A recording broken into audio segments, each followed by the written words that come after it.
బతుకుతాడు పోలీసులతో. ఏం పద్ధతి? దేనికోసం చేస్తారు? అసలు నేను చేసిన తప్పేంటిది? నేను చేసిన అన్యాయం ఏంటి?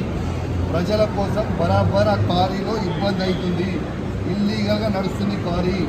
అది రేవంత్ రెడ్డి బేనామీ, సీతక్క బేనామీ, కడియం శ్రీహరి బేనామీ, ఎమ్మెల్యే నాగరాజ్ బేనామీ. వాళ్ళ బేనామీలకి కొన్ని ఎన్ని రోజులు రాస్తారు. ఇదేం పద్ధతి? అసలు దేని నాకు నోటీస్ ఇవ్వకుండా మీరు ఎట్లా అరెస్ట్ చేస్తారు? రేవంత్ రెడ్డి చెప్తే మీరు అరెస్ట్ చేస్తారు. రేవంత్ రెడ్డి చెప్తే మీరు అరెస్ట్ చేస్తారా? రేవంత్ రెడ్డి ఇదే కాదు కదా. రేవంత్ రెడ్డి మీ జీతం మీద రేవంత్ రెడ్డి ఇస్తలేదు కదా. ఇదేం పద్ధతి? ఇది పద్ధతి కాదు కదా. ఇదేం పద్ధతి? ఇది పద్ధతి కాదు కదా. ఇది పూర్తిగా అన్యాయం.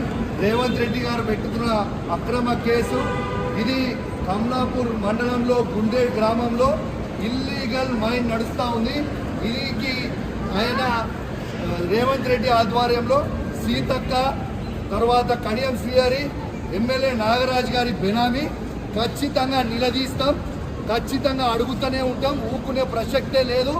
మీరు చేస్తున్న అన్యాయం.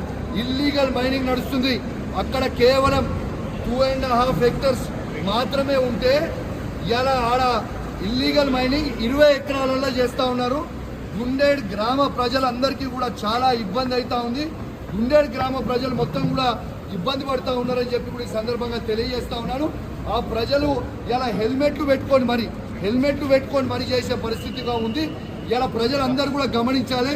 ఇలా రేవంత్ రెడ్డి గారు చేస్తున్న అక్రమ అరెస్టులు, అక్రమ కేసులకి నువ్వు రేవంత్ రెడ్డి గుర్తుపెట్టుకో. నువ్వు ఎన్ని కేసులు పెట్టినా, ఎన్ని బెదిరించినా భయపడేది లేదు. నీ సంగతి తప్పకుండా చెప్తాం. ఖచ్చితంగా ప్రజలన్నా చెప్తాం. ఖచ్చితంగా చెప్పే ప్రయత్నం చేస్తాం.